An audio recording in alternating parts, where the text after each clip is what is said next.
Entonces mi papá me dijo, mira, yo creo que te vas a antropología porque eres flojo y quieres irte por la vida fácil. ¿Qué pensaban que era hippie, una cosa así? Yo creo que es una percepción que tienen muchas personas de que quizá el área de las humanidades como que es más light por no llevar matemáticas o por no ser No hacer ciencias cálculos exactas. o fórmulas químicas. ¿Ejerciste como antropólogo? No directamente, un periodo muy breve, pero casi nada. ¿A qué te dedicas hoy? Porque la gente no lo sabe. ¿A qué te dedicas hoy? Hoy me dedico, tengo varios negocios, soy empresario. ¿Quién te dijo que tienes que ser prisionero de lo que estudiaste? Tú no eres tu profesión, tú no eres tu oficio y puedes cambiarlo. Ahora te digo cómo.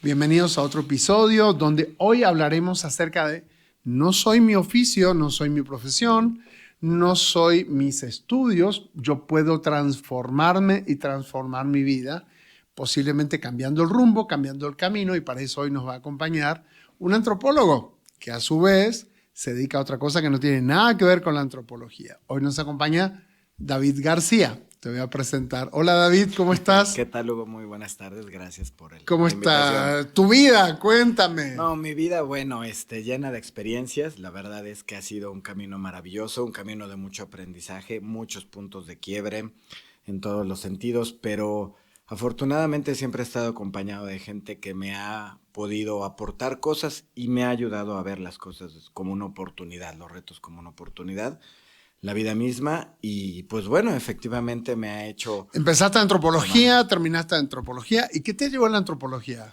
A la antropología me llevó un romanticismo. Yo de muy joven, o bueno, más bien, pues sí, antes de empezar los estudios, leí los libros de Carlos Castaneda, que en ese momento no eran tan populares e incluso eran medio mal vistos por el tema del manejo de las plantas psicotrópicas y cuestiones así, ¿no? Entonces, pero me llamó poderosamente la atención la filosofía chamánica mexicana. Entonces, yo leyendo los libros de este antropólogo, que también como antropólogo fue muy criticado en su momento, bueno, hasta la fecha, dije, yo quiero hacer esto, yo quiero conocer, meterme a este mundo, conocer la filosofía, estar en este universo. Y sabía que la antropología era el medio, entonces me meto a estudiar antropología y realmente descubro que sí me gustaba demasiado el tema de la historia, filosofía, cosmovisiones, todo lo que involucraba la antropología social. Entonces, pues bueno, hago mis estudios en antropología social y descubro que soy, además de que me gusta mucho, descubro mi parte cultural, la parte filosófica de la vida, y descubro que sí es lo que me gusta y que me apasionaba. Entonces, así es como llego yo a la antropología. Eh, no, antes tuve un año de computación, de ingeniería en sistemas, porque mis padres me dijeron que Ahí de está el antropólogo. futuro. Sí, no, me dijeron que obviamente cuando les dije que iba a estudiar antropología, me dijeron que estaba loco, Claro. que era una carrera de ricos y que además no había chamba, no había trabajo. Claro que me iba a morir. Te ibas a morir de hambre. Claro, entonces la condición para poderme autorizar estudiar antropología fue estudiar un año de computación porque me gustaba también. Entonces mi papá me dijo, mira, yo creo que te vas a antropología porque eres flojo y quieres irte por la vida fácil. Le dije, no soy flojo, pero sí me quiero... ¿Qué pensaban que era hippie, una cosa así? Sí, bueno... Pensabas que eras desprendido de la vida, como sí, iluso. Yo creo que es una percepción que tienen muchas personas de que quizá el área de las humanidades, en general, de los estudios de las humanidades, como que es más light por no llevar matemáticas o por no ser ciencias no hacer exactas, cálculos o fórmulas químicas. Sí, entonces no. es todo más liviano. Ahora, hay algo que a mí me llama mucho la atención y que tiene que ver con la filosofía, ¿no? Yo te escucho y entiendo que te gusta mucho la filosofía. Sí. Y filosofía hablamos acerca del amor al conocimiento, ¿no? A tener unas ideas. ¿Cuál dirías tú que es tu filosofía de vida? Si tú pudieras resumirla. Mi filosofía de vida es... Mi filosofía de vida es muy cínica. He Bien. descubierto que es el cinismo incluso desde los cínicos de... Desde los cínicos de los cínicos. Los cínicos, a ver, ¿no? cuéntanos cómo es eso. Al final es realmente poderme reír, poder tomar la vida como con mucho desapego, rayando en un tema de... ¿Perderlo todo? De perder la importancia, no de perderlo todo, pero de quitarle la importancia a las cosas. Entonces, me ha llevado a lugares no tan agradables. ¿Críticos? A veces, claro. ¿Cómo cuáles? Simplemente al no alcanzar mis metas o he ¿Relaborado? relativizado a veces las cosas tanto. Lo digo, no es tan importante, no es tan grande este sueño, no es tan importante lo que tengo que hacer que lo dejo de hacer. A ver, para poder entender. ¿Eso te lo dices a ti mismo cuando estás frente a? Ante retos que obviamente son importantes. O sea, que te dan miedo. Claro, que me dan miedo. Y ahí tú lo relativizas. Sí, claro, digo, recuerdo mucho la fábula del zorro y las uvas, las quería agarrar y al no agarrar decía, bueno, al final están verdes, tampoco las quería. Y un poco eso es lo que hacía, ¿no? De decir, bueno, esto es demasiado para mí, creo que no es lo que quiero. Y me iba por otro camino. Entonces, pero en el tema del cinismo como tal, de mi filosofía de vida, obviamente vi que no me funcionaba, pero lo que sí me funcionaba de eso era no quedarme con apegos. La verdad es que en todas las experiencias de vida me he topado con gente maravillosa y gente que no ha aportado nada a mi vida y que la puedo soltar, ¿no? Que no me engancho a situaciones. Justo hace una semana un amigo me decía, David, ¿cómo es posible que le hables a X persona? A tal persona, tal sí. persona, si hablaron terrible de ti. Y le digo, es que la verdad, yo sí puedo, porque no me engancho con las personas. Si él habló bien o mal de mí, es su tema, no es el mío. Entonces yo hasta me puedo reír. Es más, hasta voy con más gusto como para que diga, ya ves, tanto que me criticaste y todo, y aquí estás otra vez conmigo. Entonces el problema no soy yo, el problema eres tú, ¿no? O sea, que tú puedes estar con personas que te critican y que hablan mal de ti a tus espaldas. Claro. Ok. Sí, pero ahora porque he entendido a través de un proceso que no es que estén hablando mal de mí como tal. Bueno, sí, pero Sí. igual no deja de No ser deja de doloroso. Claro. O no deja de ser molesto. Sí, claro, pero más bien mi forma de enfrentar esto es eso, hacérselos frontal. Y sí se los digo, oye, ¿qué pasó? Y se desarman, porque tampoco han estado preparados ante preguntarles, oye, bueno, pues, ¿qué te hice? ¿O qué pasó? Y no, es que yo creí. Bueno, Oye, pero ¿y dónde está lo cínico entonces? lo cínico es en reírme de ese tipo de situaciones y que causa molestia, de que de verdad cree la gente que no me importa lo que sucede en sus vidas. A veces mi misma familia, mis hermanos me dicen, es que eres muy duro, David, o sea, no te importa. Y le digo, no es ni que sea duro, y no es que no me importe, pero no me engancho con esas situaciones. Entonces, Está bien interesante esta distinción que haces. Me resulta un poco llamativo el tema de no me engancho, porque es como si no le dieras importancia y posiblemente lo que quieres es dar un mensaje. sí, porque obviamente todo tiene un origen. Fui durante muchos años duramente criticado y eso me ¿Pero pegó por mucho. quién? ¿Por tu familia? Por mi familia. ¿Pero qué te criticaban? ¿Por la profesión de No, eso antropología? viene todavía más atrás. O sea, te criticaban desde siempre. Desde siempre, desde toda la vida. Ok. Sí, porque fui un niño muy rebelde. Ah, Entonces, al ser muy rebelde y no seguir las reglas. las reglas de casa y muy relajiento, pero además dando resultados, o sea, me criticaban, me regañaban, pero cuando decían, bueno, ¿y qué pasó? No, pues ya está hecho, ya está esto, ahí están mis calificaciones, bla, bla, bla. Entonces, Pero te criticaban porque no seguías las reglas. ¿por qué no seguía las reglas? Ok, básicamente, pero no porque no tuvieras los resultados. Exactamente, porque al final yo resolvía y eso era lo que le daba coraje a las personas, que yo resolvía las O sea, cosas. te salías con la tuya. Me salía con la mía. Eso, ahí sí Ese es el me punto. gustó más. Exactamente, yo me salía siempre con la mía. Entonces, pues obviamente eso levantaba ámpula, y hasta la fecha levanta ámpula, con personas que siempre me dicen, es que David te termina saliendo con la tuya. Ha sido un trabajo que he hecho mucho con mi esposa, por ejemplo, porque obviamente, pues siempre me dices que, no, o sea, me enojo contigo, pero siempre me tienes algo que decir, o sea, y la entiendo, y le digo, sí, mi amor, porque Dios me dio el don de la palabra. ¿Pero Y sí lo la ocupo. entiendes o solamente le dices que la entiendes? No, sí la entiendo desde el No, corazón. o sea, esta pregunta es bien en serio, Sí. porque muchos hombres hemos aprendido que a las mujeres con que le digas te entiendo, las calma. Claro. No, yo sí la entiendo, y sí de verdad, y ha sido también un ejercicio, otro punto de quiebre, porque mi matrimonio, claro que ha estado a horas, y eso no es una metáfora, estuvo a horas De terminar. de terminar. No una vez, supongo, sino... No un par de veces, Ajá. y son puntos de quiebre importantes. Entonces, fue a través de la palabra y de emplear el don que tenía, porque tengo ese don de la palabra, de la argumentación, sí lo reconozco, pero también reconociendo mi error. Más bien me ha servido la palabra para decirle, sí, ya me di cuenta de que me equivoqué. Cometí este error, así, así, y listo, y lo pongo sobre la mesa y me abro. Y ahí es cuando me he dado cuenta que se desarma la persona de enfrente, porque le digo, no vengo aquí a pelear, no tengo con qué pelear, aquí están mis manos, me equivoqué. Y Okay, o sea que puedes mi error. reconocer. Ah, claro, definitivamente. Hoy en día, sí, cuando a alguien le pido una disculpa, y algo que aprendí contigo, Hugo, fue, tú no puedes llegar a pedir una disculpa, tienes que ofrecer una disculpa. Sí. Y hoy en día, cuando obviamente me equivoco en muchos aspectos de mi vida, ofrezco una disculpa.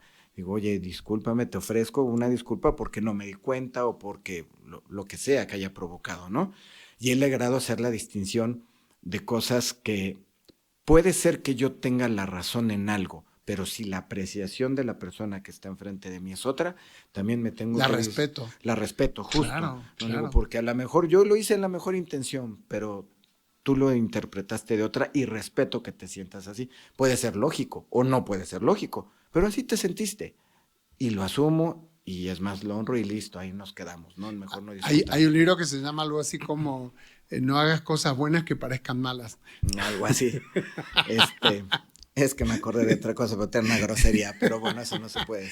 Claro, pero sí, claro. Sí, de repente para nosotros no es nada, ¿no? Como dices tú. Yo lo que escucho con esto del cinismo que dices tú, yo escucho más bien como quitarle peso a las cosas. Sí. Como no tomarlas como con demasiada seriedad o darle demasiada entidad a las cosas. Eso es lo que estoy entendiendo contigo. Sí, sí, justamente. O tratar de darle quitarle el drama, ¿no? Quitarle el drama. Darle el peso desdramatizar. Que tiene. Yo creo que más bien es eso. Quitarle Justo el drama. le diste el clavo, quitarle el drama, porque sí hay que darle peso, sí hay que hacer. Bueno, claro. me hago responsable de lo que genero, de las palabras que digo, de las acciones que hago.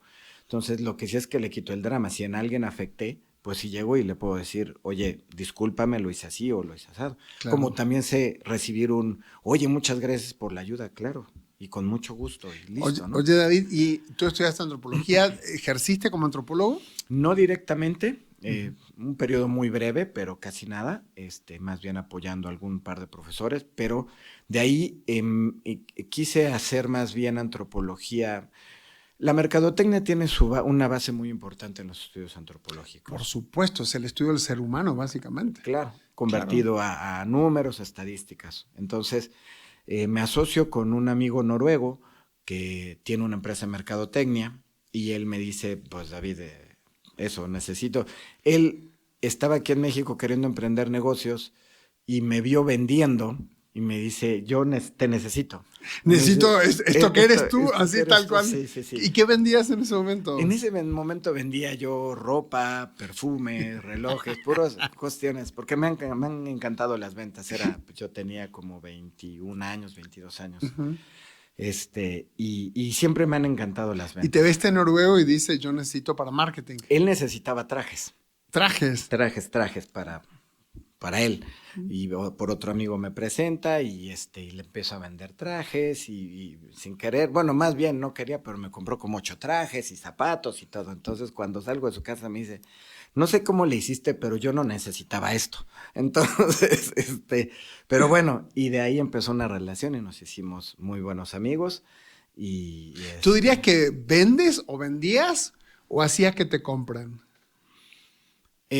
Yo creo que siempre he vendido desde la honestidad y eso ha hecho que me compren. Okay. O sea, realmente si yo veo que algo, por ejemplo, te digo, oye, Hugo, te traigo un saco y no te queda, pero por vender te digo, no, se te ve espectacular.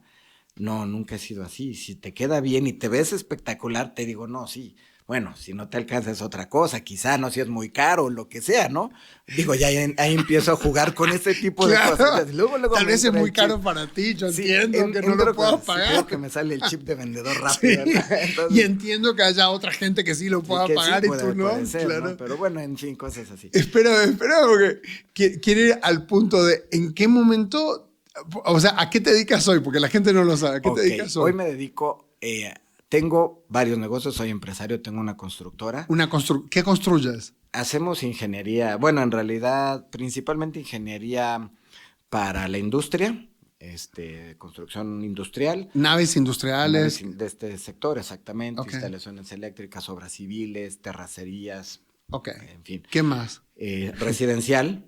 También. También, sí, claro. Construcción Si me dicen, residencial. construcción residencial. Si me dicen, oye, a amigos les he hecho casas, amigos muy queridos, en familia, bueno, gente de Ok. la familia y demás.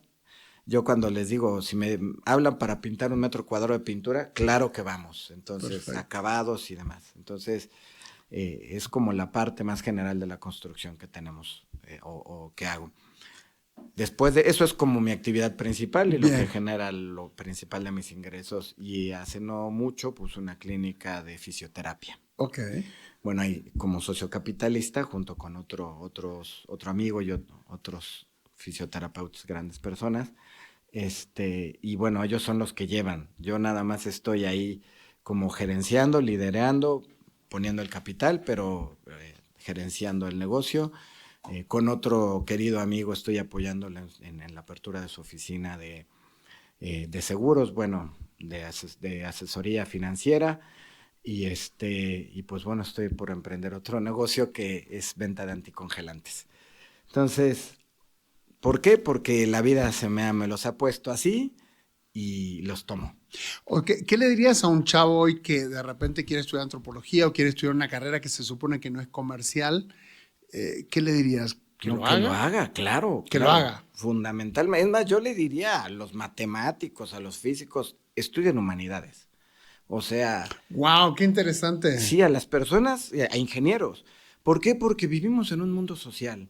Justo ayer tuve la oportunidad de estar en Guadalajara y mi cliente, que es la primera vez que lo veía, eh, él muy serio, como muy en su aspecto y en su forma de ser como Muy cuadrado, muy cuadrado. cuadrado, Ajá. no hablaba mucho. Entonces, pues empezamos a hablar de lo que le iba a proveer y los servicios y bla, bla, bla. Y sale por algún tema una cita de un libro de Carlos Castaneda. Y de ahí nos fuimos a comer, nos fuimos a cenar, se hizo toda una plática donde, no sé, del 100% que estuve de tiempo con él, ocupamos el 10% en lo que teníamos que ver del negocio y todo todo el se resto. transformó en un tema personal. Pero fue muy orgánico, o sea, fue Sí, realmente, sí, fue un se fue tema de dando. verdad, se fue dando. Fíjate que esto de Carlos Castaneda es bien interesante, Las enseñanzas de Don Juan, ¿no? Es un Sí. libro fundamental que habla de las enseñanzas, básicamente, que tiene que ver con México, que tiene que ver con las raíces mexicanas, ¿no es cierto? Pues sí y no necesariamente. Finalmente es más bien sobre la cultura prehispánica, más bien de Que puede ser de Estados conocimiento. Unidos y de Sí, México, claro, obviamente, pero incluso prehispánica. mucho Claro. viene de Arizona, obviamente Exacto. Sonora, México, Texas, sí. Vaya, en realidad, desde antes de que fuéramos México, Estados Unidos, Exacto. desde Alaska, ¿no? Vienen las culturas que casi todas manejan la misma filosofía. Se supone que incluso han venido de China, han pasado por Alaska y de ahí han venido a poblar México, ¿no? Como que originariamente no somos de aquí.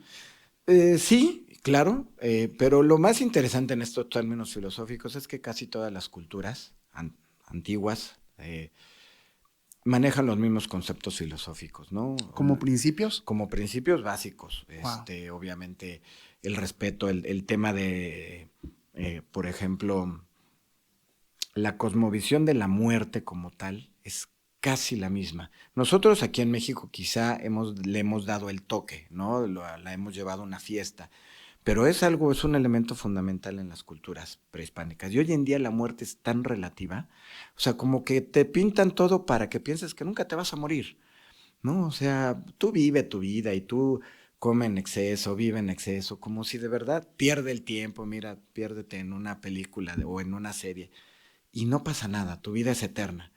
Y en las culturas Prehispánicas, prehispánicas, sí. y bueno, O ancestrales, o tal vez en ni siquiera realidad, sea de América. claro, Ajá. había una conciencia plena de la muerte donde eso los llevaba a estar como muy presentes, a honrar a sus abuelos. Háblame un poquito más de eso porque es para entender cómo ellos veían la muerte o cómo la ven, porque todavía sigue esta cultura vigente, cómo la veían a diferencia de nosotros para entender.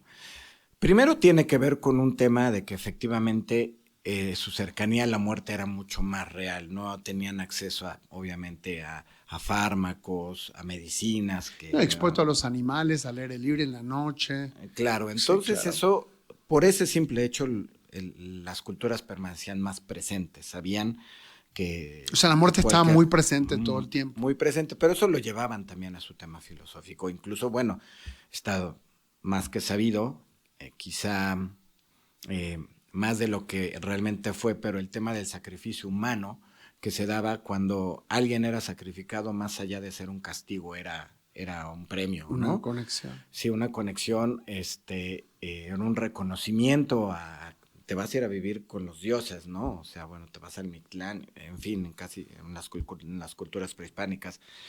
Y hoy en día le dices eso a alguien y te dice, no, bueno, estás loco, ¿no? Yo jamás, ¿no? ¿Cómo voy a ofrecer mi vida en un sacrificio así? Claro.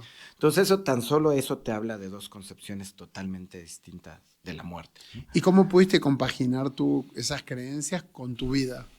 Al final se fueron adaptando. Obviamente hay cosas que funcionaron y funcionaron en su momento y funcionaron muy bien, me refiero culturalmente hablando, y otras que sí era necesario que la humanidad las trascendiera. Entonces, hoy en día, ¿cómo cómo las fui empatando? Tomando lo que de cada una me aportaba más valor o me aporta el día de hoy más valor y me hace llevar una vida más plena, ¿no?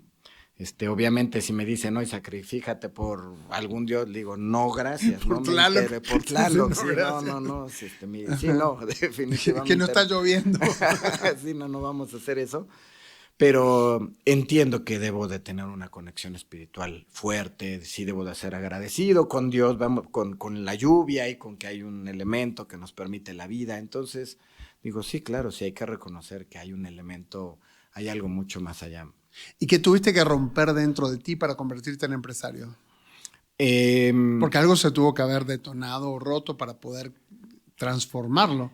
Definitivamente el miedo y el miedo al fracaso, porque sí estaba muy marcado. Para mi papá, el punto, por ejemplo, fue que para mi papá eh, el fracaso tenía que ver con un tema académico. O sea, si alguien era buen estudiante, era exitoso. Mi papá fue profesor.